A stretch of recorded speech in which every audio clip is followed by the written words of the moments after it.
Civil wars are responsible for much of the deadly conflict in the world today, as in Syria, South Sudan, and Iraq, to name just a few of the most brutal.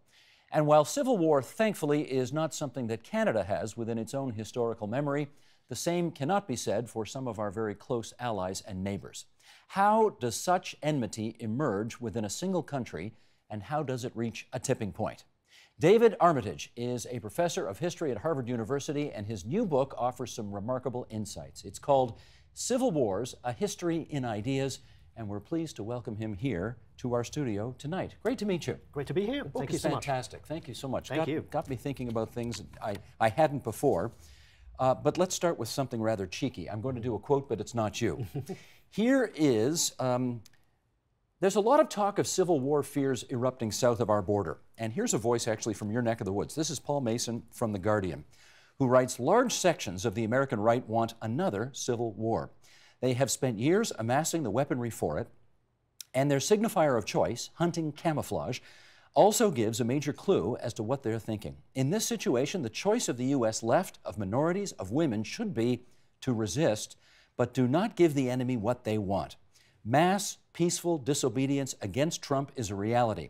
Combined with judicial defense of the Constitution and determined resistance in Congress, it can ensure the White House becomes a padded cell for these fantasists, not the command bunker for American Civil War 2.0. Your book is about the idea of civil war, and I wonder whether you think what's going on in the United States right now deserves to be seen as preparation for a second civil war. One of the most dangerous things about civil war is you never know when they're beginning, that they can erupt in language. We're seeing a lot of very violent language indeed, even from the president himself in the United States at the moment. That can spread out into larger political divisions, and we're seeing extraordinary levels of partisanship, both within Congress and out in the country at large in the US at the moment. And I absolutely agree with Mason that the response to that rising language, that deepening division, must be at all costs to maintain civility, to engage in civil disobedience, non-violent resistance, to mobilize civil society to prevent any possibility of anything looking like civil conflict or even civil war emerging in the deeply divided and very charged atmosphere in the US at the moment. Or else what might happen? What might happen is an escalation of the violence that we saw during the presidential campaign. That was individual to individual for the most part, extraordinarily regrettable. And people getting slugged at the primary absolutely, yes, contest, yes, this kind of thing. Something that we've not seen for decades in any part of US politics. But the drawing together of blocks of opposition, the lack of mutual understanding, the calling of your legitimate opponents enemies, the language of struggle, fight, battle, war that's coming, especially from the White House and Congress at the moment, means it's a very ignitable atmosphere at the moment, and that worries me as it worries many other people about what could happen in terms of action on the streets. And I agree, again, with Mason that there's a sense in which it would be playing right into the hands of the current administration to engage in any kind of open violence as part of the resistance to the Trump administration, because that would open the floodgates for them to bring to bear the force of the police, the National Guard, possibly the military, in the name of security. And I think that's potentially what they're itching to do, and therefore to militarize the conflict, to sharpen it, to take something which is in the realm of language and ideas and turn it into something much more ugly. Here's a bit of a checklist here. Polarization, populism, nationalism, growing divides, new cultural tribalism. These seem to be the prerequisite conditions for civil war. Do you see all of them in the United States at the moment? All of those things are there, yes. Preconditions, but it would need triggers. It would need a ramping up of those preconditions, something much more scary. We're not there yet, but as I say, you can't always tell when a civil war is beginning to brew, but those are some of the factors that we should be very worried about. I think it's fair to say that there haven't been any civil wars in Western liberal democracies post-World War II, maybe with the exception of the Basques in Spain, maybe with the exception of Ireland. So we're on a bit of a 7-decade-long winning streak here, if you like. How much longer do you think the streak can last? Well, some historians have called that the long peace since 1945, which has spread from Europe to other parts of the world. The entire Americas now, the entire Western Hemisphere, is free of civil war for the first time in decades, possibly even centuries, with the ending of the Colombian Civil War after more than 50 years last year. So we are indeed on that winning streak, but the rise of populism, the deepening of political division, the increasing violent language that we see across Europe and now in the US as well, I think does give cause for worry that that long peace may be shortening and may have a narrower horizon than we fear it has. Let's go back 150 years. This is the real Civil War in the United States. They fought a war over the right to own slaves. And the conservative radio talk show host Dennis Prager, whom you may know, he's all over the U.S., sees the reason for what he calls the Second Civil War. And I'm going to read this quote from his website. "It is time for our society to acknowledge a sad truth. America is currently fighting its second Civil War. Like the left in every other country, the left in America essentially sees America as a racist, xenophobic, colonialist, imperialist, warmongering, money-worshipping, moronically religious nation. With the defeat of the left in the last presidential election, this is likely the last chance liberals, conservatives, and the right have to defeat the American left. But it will not happen until these groups understand that we are fighting for the survival of America no less than Union troops were in the first Civil War." What do you think of his language? I think it's deliberately inflammatory, but it's also typical of elements of the American right at the moment. Yesterday, the Republican senator from Mississippi said, "We are not here to unite or to join with our opponents. We are here," he said, "to crush liberalism."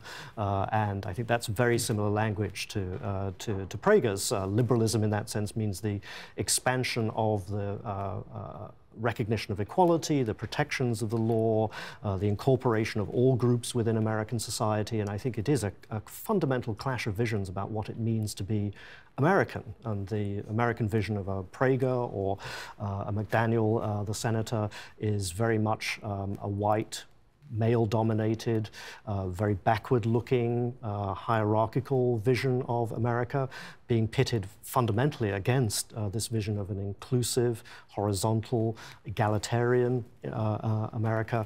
And I think this is definitely coming to a crisis point, being fomented by the right more than by the left. I'm not sure people are going to be gathering, though, you know, at Gettysburg or Vicksburg and sort of recreating a military, you know, blood battle to the death Civil War.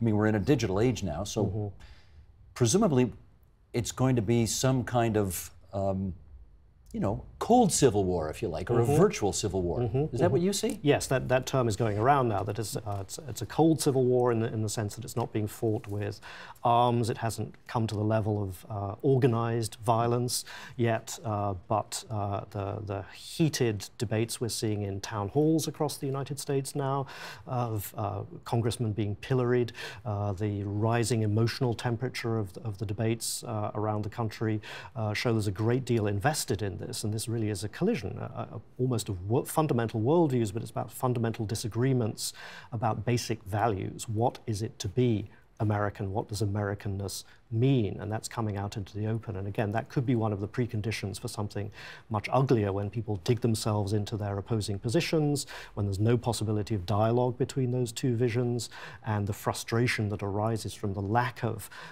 agreement on fundamental American values as a framework within which to negotiate difference. This could turn ugly at the local level, on the streets, in meetings. It's not going to be on battlefields. That hasn't been typical of recent civil wars.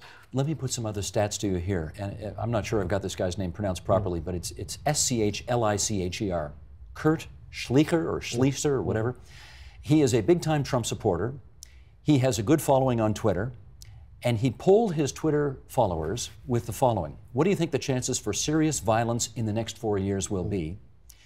He got 40% of more than 6,000 respondents to say, yes, it's coming. The side that supports the Second Amendment has guns. The other side believes in the power of the pen. Do we have an asymmetrical civil war coming? I sincerely hope not. I'm deeply worried by that poll, which I had not seen, but it shows that, again, we're moving from the area of language, that the talk of civil war leads to anxiety about division, leads to people beginning to imagine, well, how would they defend themselves and what would they defend themselves with? Even talking about that raises the possibility of conflict much higher than one would wish at this point. So it's deeply disturbing that this is being openly discussed at the moment when there is such a superabundance of available small arms in the United States at the moment. I don't mean to perpetuate stereotypes here, because obviously the Atlanta, Georgia of today is not the Atlanta, Georgia of antebellum United States. Having said that, do you think there is a feature of, quote unquote, the South that still has not accepted the result of the Civil War?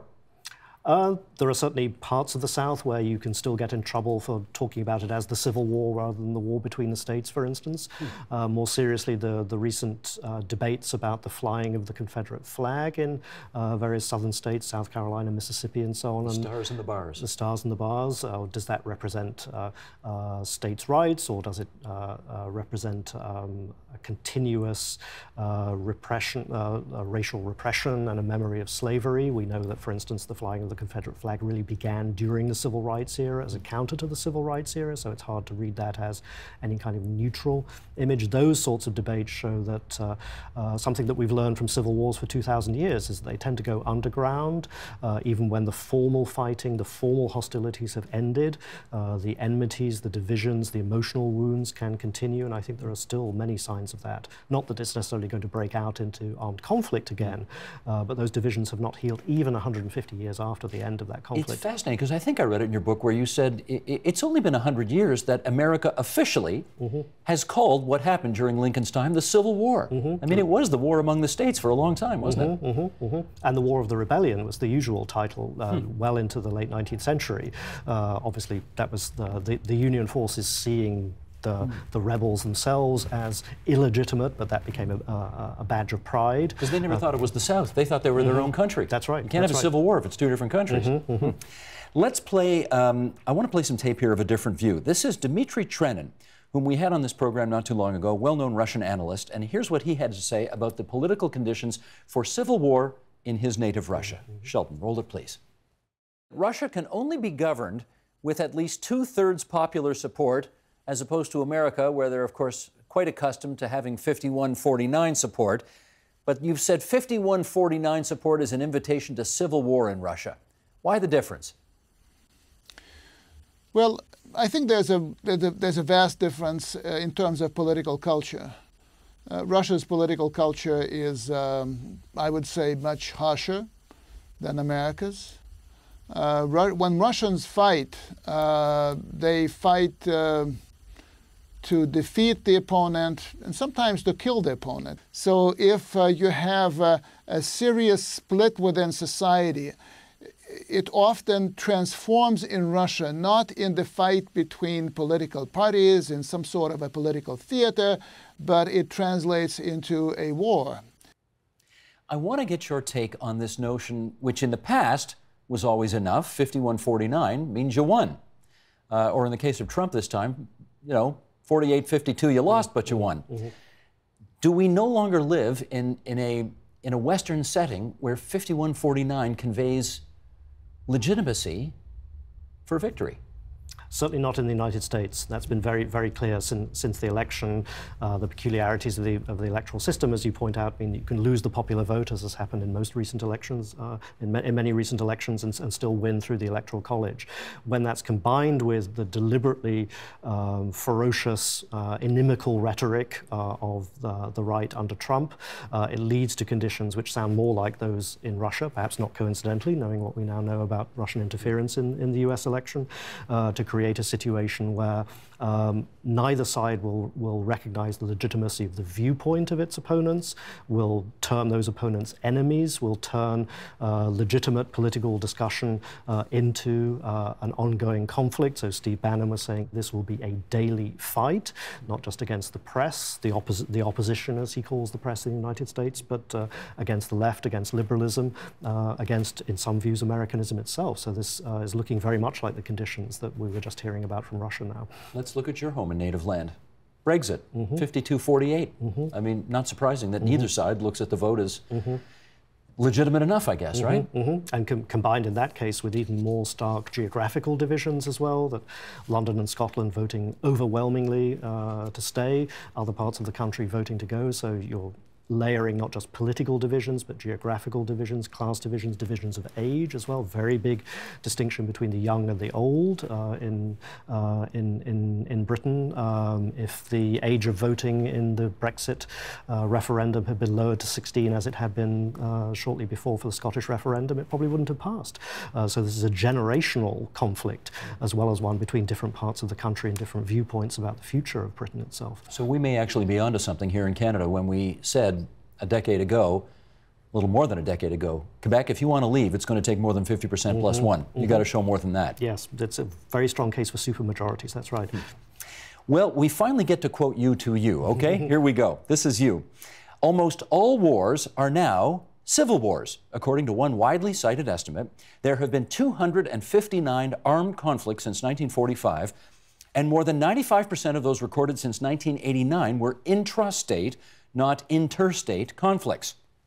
The great majority of those became, quote, internationalized civil wars, with the participation of near neighbors or other external agents. In 2014, 39 of 40 active conflicts globally were of this kind. I want to understand better what the implications are of calling a conflict a civil war or not. What are they? That's the substance of the book, is to show there's a very long story behind that. I'll give you the short version now. To call a conflict a civil war can have two implications for people within a conflict and people outside a conflict. Within a conflict, to call it a civil war, or the technical term now, is a non-international armed conflict, or a NIAC, as international lawyers would say. Flow off the tongue as well. Not in the same way. So let's call it a civil war for the moment. That will accord legitimacy to both sides, or to many sides, as is often the case in these conflicts. It can open up the possibility for the application of international humanitarian law within the conflict. It can allow for the possibility of humanitarian aid to be sent in during that conflict. So it does have important effects for the recognition and the regulation of a conflict within a particular society like Syria, for instance. For those outside, it can have many different implications. A civil war, in the view of outside powers, can be an internal conflict which in which nobody else has any business interfering. So to call a conflict a civil war is a sign to say, keep out, stay away, let it burn itself out. This is something that we should not be getting involved in. In another way, a civil war, that recognition of the legitimacy of both sides can be a target for intervention, to say, well, if we now recognize those who are called rebels by their governors as in fact legitimate on the international stage, we can support them in their struggle. So hello, Ukraine. Absolutely. So it can have multiple effects, and in this case, it's more than merely semantic. The naming of a conflict frames it in different ways. It opens up very different ways of treating those within the conflict itself, and sets up different policy options for those from the outside also. So by your yardstick, Ukraine is a civil war. I try not to apply a yardstick. I'm interested in why people call conflicts civil wars and why they don't, what other terms they use for them. I tried very hard in the book not to come up with my own definition, because I show over 2,000 years definitions of civil war have always been very perilous, deeply ideological, highly politicized, and we have to be aware of that when we use the term, that they come with a lot of baggage behind them. We're not going to see nice, neat 1950s North Korea versus South Korea simple packages anymore. No. They're going to be hybrid type things. Again, think about Syria, the number of parties there, the regional and the transnational impact of a conflict like that. There's nothing clean or clear about conflicts like this now. In your view, does the world have the stomach to either intervene or do anything about the civil wars, which, as you point out, are 90 to 95% of the wars happening in the world these days? Apparently not. In most cases, again, Syria would be the key example here. That something that we've learned in recent civil wars and the ending of them is that it's very important to have the international community to have a buyout in the negotiation of the end of those conflicts and also the monitoring of what happens afterwards. The Balkans wars and Northern Ireland were very good examples of that. So even if military intervention is something that most countries like the US or the UK, for instance, are, for understandable reasons, reluctant to engage in these conflicts, the necessity of international intervention in the process of ameliorating, ending, and then monitoring the aftermath of civil wars is utterly crucial now in the current international situation. Syria is big and extremely messy and extremely deadly, and obviously everybody understands the cataclysmic forces which have been unleashed. But let's take South Sudan. It is a small country. It is a new country. You know, obviously, if the great powers of the world decided to get involved, that would be a presumably much easier thing to solve than Syria. You see any appetite there for that? I haven't seen any indication. That's been complicated now by the famine in South Sudan as well, so there may be more humanitarian aid flowing in there, but in the aftermath, long, dark aftermath of the Iraq War, the reluctance for any kind of military intervention, I think, is palpable across the world at the moment, even in conflicts like that. I know you've already said that you don't want to be put in the position of characterizing what is a civil war and what isn't, which is why, of course, I'm going to ask you to characterize whether you think this next one is or is not a civil war. Israel-Palestine, is that a civil war? I don't think so, and there are relatively few people who talk about it in that way. One of the key elements in the definition of civil war has always been the recognition of common citizenship. That's the literal meaning of the term civil, from the Latin word cives, meaning citizens. So a civil war is a war among fellow citizens.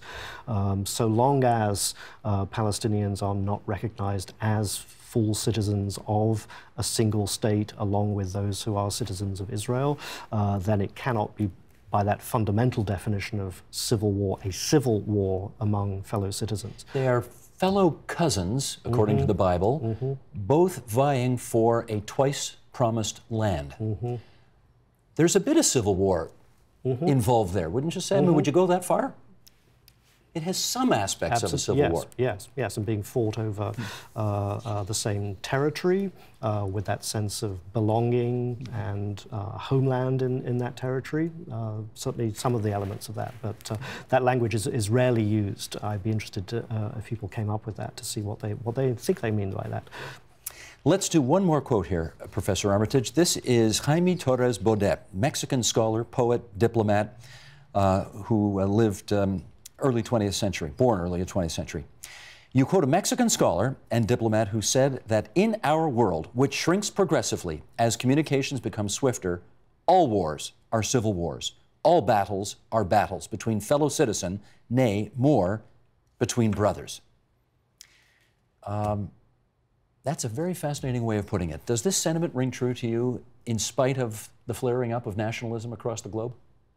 Absolutely, yes. And there's a long tradition going back at least to the 19th century that quote arises from, of the idea of a common humanity, that we see ourselves as citizens of the same world, part of the same human community, and that therefore the horror of any war, whether it's fought within one particular, the boundaries of one political community or another, whether it flows over those boundaries, is an offense against our common humanity itself. I think that's a very important badge of pacifism. It's a very important indicator of our human solidarity with one another, and it's a very important way of thinking about these conflicts as terrible, however they may be described, whatever names may be put upon them, whatever labels get stuck on them, and I find that an inspiring idea, and I hope it's one that can help us to think more about civil wars as offenses against all of humanity, not just within the particular communities that seem closed off from the rest of the world. In our last minute, I want to ask you about Canada. Do you I mean, we've had a couple of close calls, but nothing that would rise to the level of what you'd want to call a civil war. Do you think we ought to feel smug or superior because of that? Feel very lucky. Lucky. Tell us, and you should tell us what we can learn from you, especially in the US at this delicate moment in our politics. That's a great place to leave this. David Armitage, professor of history, Harvard University, author of Civil Wars, A History in Ideas. Great to meet you here at TVO. Thanks so much. Thank you much, Steve. Help TVO create a better world through the power of learning. Visit TVO.org and make a tax-deductible donation today.